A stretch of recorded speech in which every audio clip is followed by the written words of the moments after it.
Bismillahirrahmanirrahim. Assalamualaikum warahmatullahi wabarakatuh.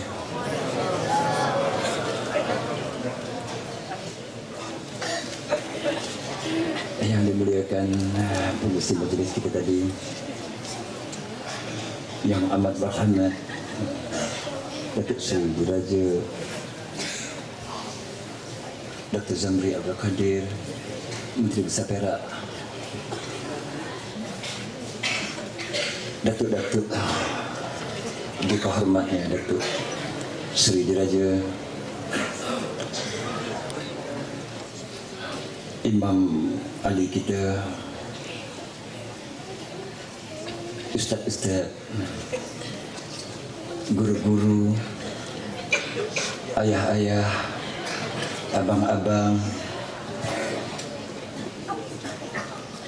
dan seluruhnya muslimin muslimat yang hadir pada malam ini. Saya diberi kesempatan sedikit sahaja untuk menyambung kuliah bulanan persabit pembetulan ibadah as-salat dalam masa yang singkat. Dalam masa yang sedikit ini, mudah-mudahan ada di antara kata bicara yang saya tuturkan nanti bermanfaat dan boleh menjadikan iktibar, panduan, paling sedikit menjadi koleksi minda untuk kita sama-sama merenung kembali. Kita pandang semula ke belakang atas tiket apa saja yang pernah kita kerjakan dan kita lakukan sama hari ini. Minggu-minggu yang sudah kita telah mulakan kitab peneman solat bersabit dalam pembetulan ibadah daripada hukum tahrah sehingganya pada hari ini kita akan mulakan dengan kisah di dalam ibadat kita bersabit dalam soal Fatihah. Di dalam penelitian ketika saya dalam pengajian menyatakan bahawa ketepatan ibadah yang diamalkan oleh Nusantara, maksudnya termasuk kita, presentif yang dapat dinilai adalah 25%. 25% ketepatannya kita mengamalkan ibadah. Banyak perkara yang perlu dipandang semula, banyak perkara yang perlu kita muhasabah, banyak perkara yang kita perlu cari dalil, banyak perkara yang kita perlukan kekuatan untuk menentukan ibadat kita itu diterima atau ditolak. Jelasnya tuan-tuan dan puan-puan, pada malam ini kita nak bincangkan sedikit soal Fatihah. Secara logiknya, bagi orang yang mukhalaf, yang beragama Islam, bagi yang telah pun beramal mengikut tata cara Islam, adalah mustahil dia tidak mengetahui Fatihah. Fatihah adalah satu rukun di dalam ibadah solat. Namun dalam masa yang sama, berapa ramaikah antara kita yang memahami sebenar-benarnya tentang Fatihah?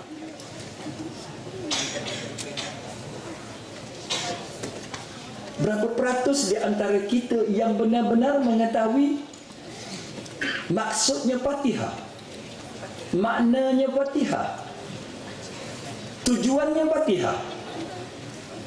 Tapi yang jelas, kita telah pun mengamalkan Fatihah,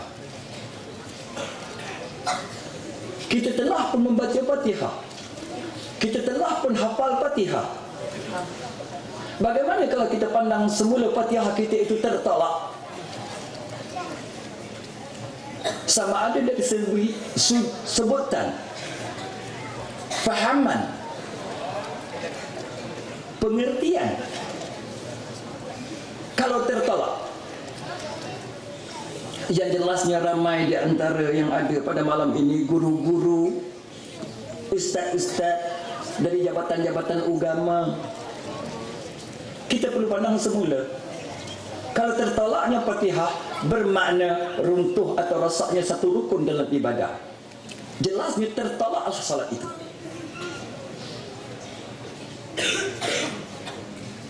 Yang perlu kita fikirkan bagaimana supaya Fatihah kita itu tidak tertolak. Satu di antaranya jalan mudah keluarnya jangan tertolaknya Fatihah, tertolaknya solat, maka hukum jemaah. Maka berjemaahlah. Alhamdulillah, yang ada di dalam dewan ini, di rumah ini, kita telah berjemaah pada maghrib tadi. InsyaAllah solat kita lulus. Bagaimana dengan yang di rumah? Yang sembahyang sendirian, yang sembahyang di dalam perjalanan, yang safar. Bukan tertolak kerana tidak bersolat, tertolak kerana rosak rukun Fatihah.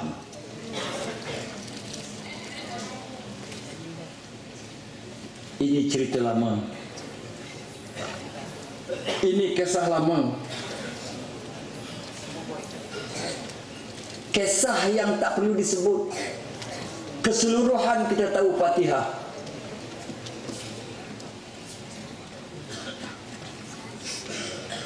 Tak tahulah kalau ada yang tak faham, tak hafal Fatihah.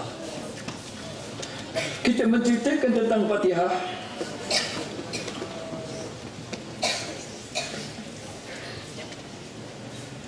Fatihah itu kalau mengikut dalam kitab Az-Zat menceritakan terbahagi kepada tiga.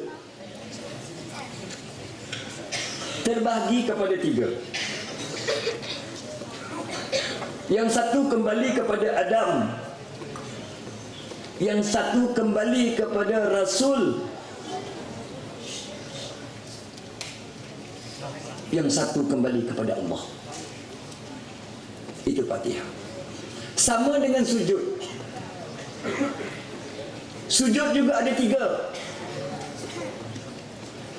Yang satu sujudnya kepada Rasul, kerana wahyu dalam ibadat itu diterima oleh Rasul, bukannya Rasul yang terdahulu, bukannya Nabi-Nabi yang terdahulu. Hanya istimewa kepada junjungan Rasulullah SAW sahaja. Maka lahirnya sujud. Sebelum itu kita belum kenal lagi. Kemudian sujudnya kepada Adam, kerana bukanlah junjungan kita yang pertama di atas muka bumi ini. Ada Adam, Rasul yang pertama. Maka apabila kamu berdua, satu imam. Kamu bertiga, satu imam. Kamu 10, satu imam. Satu dunia, satu imam. Maka sujudlah kita kepada Rasul dan kepada Adam. Kerana Allah tanya lagi, sujud kepada Allah.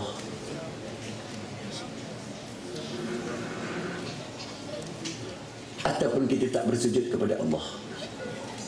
Tidak ada ayat yang lain, tidak ada perintah yang lain di dalam Al-Quran sujud kepada Allah, melainkan ada satu sahaja, yakni di dalam surah 30 juzuk Al-Quran itu ada 14 yang diletakkan la yastakbirun, la yasjudun. Semua yang ada sujud tilawah, semua yang ada sujud sejadah, perkataannya, maknanya apabila aku perintahkan kamu sujud, hendaklah kamu bersujud. Ayat yang paling pendek dalam Al-Quran itu Iqra' bismi rabbik, yang ujungnya itu wasjud wa tawrib, iaitu maka sujudlah.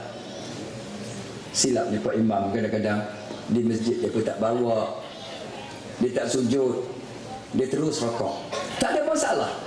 Tetapi perintah itu menyatakan bila kau perintahkan kamu bersujud, maka bersujudlah dalam peristiwa azazil sahaja. Itu. Berbalik kita kepada Fatihah tadi. Kata-kata Fatihah mengikut kitab pedoman solat muka surat 235. Al-Fatihah itu kata-kata munajat, dengan dialah kita berbicara dengan Allah Subhanahu wa taala. Maknanya Bukan perkataan lain, perkataan ketika kita berkomunikasi dengan Allah Subhanahu wa taala ketika kita membaca Fatihah. Adakah kita faham kita sedang berbicara dengannya, ataupun kita tak faham langsung, ataupun kita anggap tidak berbicara dengannya? Ini solat. Ketika kita membaca Fatihah dalam solat, kita bayangkan mentaliti kita, minda kita, apa yang kita fikirkan ketika kita membaca Fatihah? Adakah kita berasa kita sedang berhadapan dengan Allah, sedang berbincang, berbicara, mohon, munajat, minta, ataupun tak ada langsung, ataupun baca saja sampai waladhdallin, amin? Itu. Kalau nak ikutkan panjang nak kita cerita, tapi masanya terhad, sebabnya ada majlis lagi. Ini anggapkan kita sedang berbicara, sama ada pembesar. Kalau rumah ni yang terbesarnya Datuk Seri kita lah, kita berbicara dengan dia bagaimana kita nak berbicara. Ini anggap dia kata Al-Fatihah itu kata-kata munajat. Dengan dialah kita berbicara dengan Allah Subhanahu wa taala. Macam mana kita nak bicara? Macam mana bentuk kita nak baca? Bercakap dengan orang tua sudah cukup, bagaimana kita punya tata susila? Kalau orang Jawa dia kata toto kromo. Macam mana kita nak cakap? Macam mana kita nak buat? Nak hentam saja, tak pulang. Itu. Apabila kita membaca Al-Fatihah, maka hendaklah hati kita mendahului lidah. Membaca Fatihah hendaklah kata-kata mendahului lidah. Ataupun sebut macam burung tiung, Assalamualaikum, Assalamualaikum, Assalamualaikum, dia sendiri tak faham makna. Kata-kata mendahului lidah. Ini Fatihah saja. Lazim. Sudah, kalau dikumpulkan Fatihah tu mau 3 trailer dah kita baca. Hari ini kita cerita sikit pasal Fatihah. Hendaklah kita mendahului lidah. Yakni hendaklah lebih dahulu hati mengingat makna, kemudian barulah lidah mengucap bacaan. Kita balik, flashback semula. Betul ke kita faham makna Fatihah ni? Ataupun kita baca saja?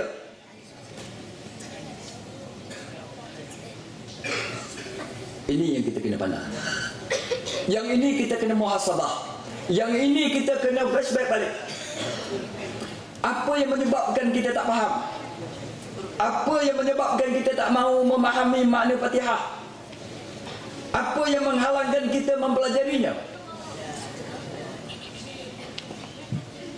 Sedangkan itu pakaian kita beribadat atas muka bumi semata-mata untuk akhirat. Bab lain kita boleh hafal, bab ini makna ini sedikit sangat.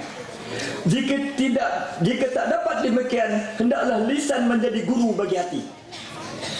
Tak boleh juga perkataan kita itu menjadi guru dengan hati. Boleh ke tak boleh? Berartinya mulut katakan Allahu Akbar, mulut kata Allah Maha Besar, hati membesarkan Allah. Ada ke tak? Kalau tak ada juga, apa akan jadi dengan Fatihah ini? Yakni hendaklah hati mengingat makna sesudah lidah membaca lafaz. Yang kita nak ceritakan di sini, apa yang menghalangkan kita memahami makna Fatihah. Sedangkan Fatihah itu setiap waktu kita nak gunakan, setiap hari nak digunakan. Dan penggunaan Fatihah itu bukan berkala, bukan seketika. Malah kita akan gunakan Fatihah sehingganya ke liang lahat. Masih belum sombong kita, masih belum engkar, masih belum keras hati kita tak mau baca Fatihah, masih boleh lagi kita baca terus. Sedapat mungkin janganlah hendaknya lidah bergerak kalau hati kelalaian. Langsung diam terus. Masih lagi tidak lalai, masih lagi tidak berat, kemudian bermulalah Fatihah. Kita nak menceritakan tentang Fatihah yang kita baca, yang kita amal. Yang tadi pun kita sudah 3 kali Fatihah, kemudian Yasin kita sudah ada 3 kali Fatihah, kemudian nanti kita nak Fatihah lagi. Ni Fatihah yang kita nak baca. Definisinya Fatihah yang kita buka hari ini. Apabila kita membaca Alhamdulillahirabbil alamin, sikit sangat. Ini Fatihah. Tak kisahlah logatnya bagaimana, tak heranlah taranumnya setinggi manapun, suaranya bagaimanapun, tapi tetap juga bacanya Alhamdulillahirabbil alamin. Itu ayat yang pertama. Dia menceritakan di sini, maka hendaklah kita ingat bahawa segala puji yang indah-indah bertepatan dengan kebenaran adalah kepunyaan Allah Subhanahu wa taala dan haknya. Karena itu hendaklah menjadikan alam yang mengatur, mengurus segala urusan alam, dan hendaklah kita berhenti sejenak di akhir hayat bagi menunggu jawapan Allah. Sudah kita tak faham, yang ini kita tak boleh buat lagi. Yang tadi kita lalai, yang tadi kita engkar, kita abai, kita lupa, masih boleh lagi. Alhamdulillahirabbil alamin. Maka Allah pun nak menjawab. Adakah kita benar tak mau jawapan Allah? Adakah kita benar tidak mau persetujuan Allah? Adakah benar kita nak menolak penerimaan Allah? Ini yang kita kena tahu. Alhamdulillahirabbil alamin. Di dalam ini menceritakan hamidani adadi. Maknanya aku telah dipuji oleh hamba-Ku. Maka berhentilah seketika. Memberi ruang. Hamidani abadi. Bukan yang kita baca selama hari ini. Alhamdulillahirabbil alamin arrahmanir rahim maliki yaumiddin iyyaka na'budu sampai waladhdallin. Tanpa ada tamak dinahnya, tanpa ada ruang space untuk yang dikatakan hamidani abadi. Aku telah dipuji oleh hamba-Ku. Itu ayat pertama. Ayat yang kedua, apabila kita membaca Ar-Rahmanir Rahim, bacalah dalam keadaan apapun, bacalah teranum apapun, yang jelasnya Ar-Rahmanir Rahim. Ayat yang kedua dia menceritakan, maka hendaklah kita ingat bahawa Allah Subhanahu wa taala sentiasa memberi rahmat kepada makhluknya. Adakah benar kita tidak mahu rahmat? Adakah sesuai dengan cara yang kita buat yang menepis segala rahmat yang bakal Allah atasi dengan perkataan dia, asna alayya abdi? Maknanya aku telah disanjung oleh hamba-Ku. Allah menerima. Ar-Rahman Ar-Rahim, dia menerima. Tapi kita yang menolak kerana engkar, kerana cetek, kerana angkuh, kerana lalai, kerana cuai. Antara yang diselitkan dalam Al-Ma'un, surah Al-Ma'un, fawailul lil musallin allazina hum an salatihim sahun. Nanti balik anak-anak ini buka balik semula. Itu ayat yang kedua. Tak banyak yang kita nak betulkan. Apabila kita membaca Maliki Yaumiddin, yang ini tadi semuanya kepada Allah saja, puji saja kepada Allah.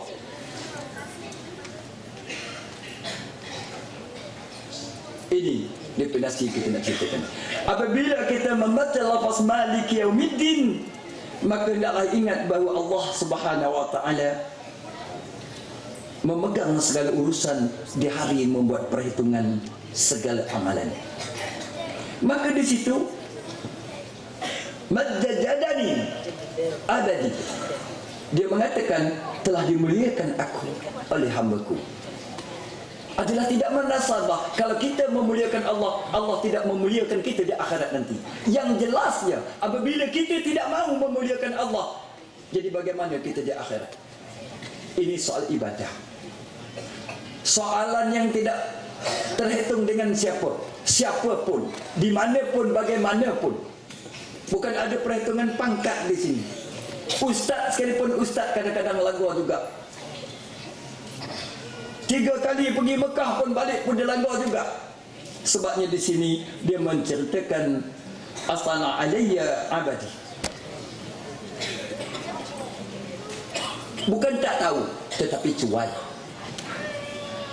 leka, lalai. Kalau tak tahu, jalan keluar cukup mudah, belajarlah. Kalau sudah tahu, paling senang, amalkanlah. Yang berbahayanya, kita sendiri tidak pernah memikirkan perkara itu. Barang yang kita nak guna pakai, barang yang kita akui menyelamatkan kita dari neraka jahanam, tapi barang ini yang kita abaikan. Barang yang kita akui bahawa rosak ini, maka rosak solatnya, ini pun kita tak ambil berat. Tapi kita boleh mengambil berat tentang lain. Kita ambil perhitungan tentang lain, sehingganya tak patutnya sampai ke Syria pun nak dipikirkannya. Bukan begini caranya kita. Kita dulu selamatkan diri kamu, anak isteri kamu, kaum keluarga kamu dari api neraka. Ini antara saja.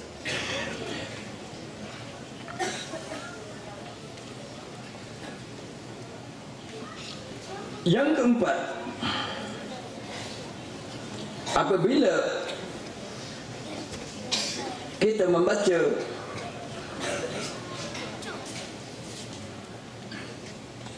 iyyaka na'budu wa iyyaka nasta'in,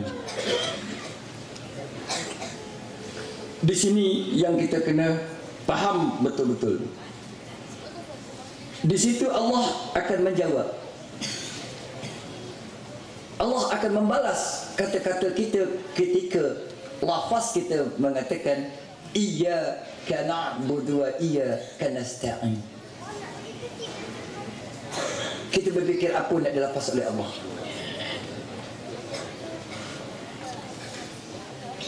Paling tidaknya koleksi minda kita ada, maka kita boleh mensahirkan dengan perbuatan.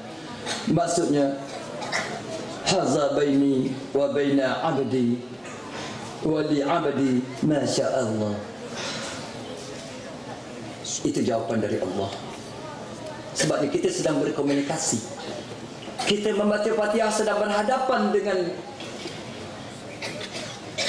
yang sebenar.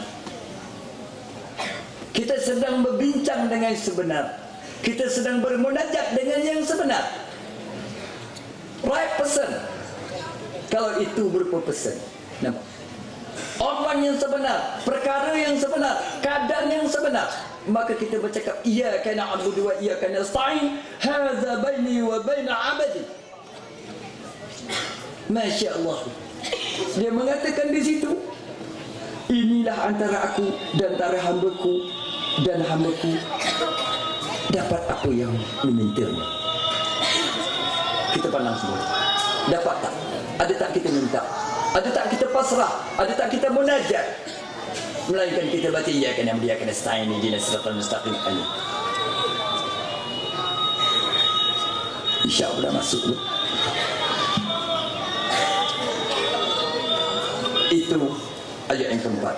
Ayat yang kelima, ihdinas siratal mustaqim.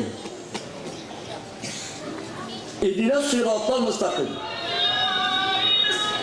Sebaik mana pun bacaannya, sehebat mana pun teranumnya, ihdinas siratal mustaqim, maka di situ hadza li 'abdi wa li 'abdi ma syaa Allah. Itu jawapan dari Allah. Bila kita baca, pandanglah bahawa Allah akan mengatakan yang ini, hadza 'adl. Sama ada kita boleh melihat dengan hatikat ataupun tidak melihat apa sekalipun, setidak-tidaknya koleksi minda kita, di dalam akal kita mengetahuinya bahawa hadza li 'abdi wa li 'abdi ma syaa Allah. Itu mengatakan bahawa ini bagi hamba-Ku dan bagi hamba-Ku apa yang diminta. Ini berupa Fatihah. Ini bagi hamba-Ku dan dia bagi apa yang diminta. Apa yang diminta? Di dalam solat ini definisinya. Adakah kita minta ataupun kita memuji? Subhana rabbiyal a'la, subhana rabbiyal azim. Puji, boleh saja puji, tetap dia dapat apa yang dipuji. Mintalah. Ini yang keenam, siratal ladzina an'amta 'alaihim. Siratal ladzina an'amta 'alaihim. Itu yang keenam. Kita baca, kemudian kita tak fikir apa-apa, yang mana maksudnya jelas. Allah Allah akan memperkenankan segalanya. Disambung dengan ayat ghairil maghdubi alaihim waladdallin sampai ke habis. Ghairil maghdubi alaihim waladdallin. Tinggal minta perkenan. Apa yang kita nak perkenankan dengan aminnya? Perkenankan ya Allah. Dia menceritakan di sini. Haza li ba'di wa li 'abdi ma syaa Allah. Bagi hambaku apa yang dipinta dan permintaannya aku pandang. Sedikit kita muhasabah. Di dalam Fatihah meletakkan ilmu hakikat bahawa kita sedang berkomunikasi dengan Allah. Tetapi di dalam bab yang lain kita mohon dengan Allah. Paling sedikitnya 6 tempat bermohon di dalam ibadat solat. 6 tempat. Kita cuma dapat 1 tempat duduk antara 2 sujud. Itu yang kita nak buat. Rabbaghfirli warhamni wajib. Itu pun kalau faham lagi maknanya. Kalau tidak dia akan buat ekspres. Rabbaghfirli warhamni wajibni warfa'ni warzuqni. Sebenarnya dia tak faham. Yang mendengar tak faham. Yang diberitahu tak faham. Imam tak faham. Semua tak faham. Ini cerita. Jadi kalau diceritakan di sini bahawa hamba-Ku dapat apa yang dimintanya di dalam ihdinas siratal mustaqim siratal ladzina an'amta alaihim waladdallin. Umat-Ku dapat apa yang dimintanya, kemudian dia akan tanya balik, apa yang diminta?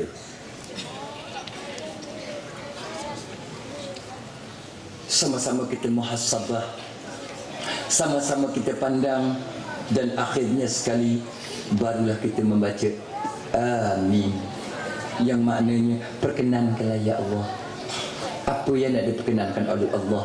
Daripada mulanya kita membaca Fatihah sampai ke akhirnya jiwa kita kosong, minda kita kosong, hati kita kosong, maknanya pun kosong, pengertiannya kosong, perbuatannya kosong. Kalaulah dikosongnya ibadat salat kita hari ini, maka hari ini kita tidak ada maghrib. Alhamdulillah, bagi yang berilmu berakal, mereka sentiasa berjemaah, sentiasa bersatu, sentiasa bersama, gunakan satu imam. Maka kalau kita yang salah, tumpang orang sebelah. Kalau kita masih nak berpecah, masih ujung sana seorang, ujung sini seorang, maka kita ceritakan tentang Fatihahnya. Tertolak Fatihahnya, maka tertolaklah ibadatnya hari ini. Kalau tiap-tiap hari tertolak, maka sepanjang hari dia tidak bersolat.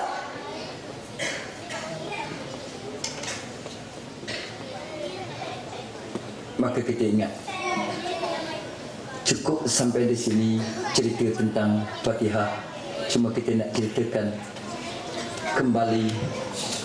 Nanti kita ke rumah masing-masing, cuba kita muhasabah semula apa yang kita kerjakan, apa yang kita amalkan, apa yang kita lakukan. Mengapa kita Fatihah yang sesingkat ini kita gagal memahami maknanya, tetapi bab-bab lain kita belum nak faham makna dia. Ini bab pakaian dunia dan akhirat.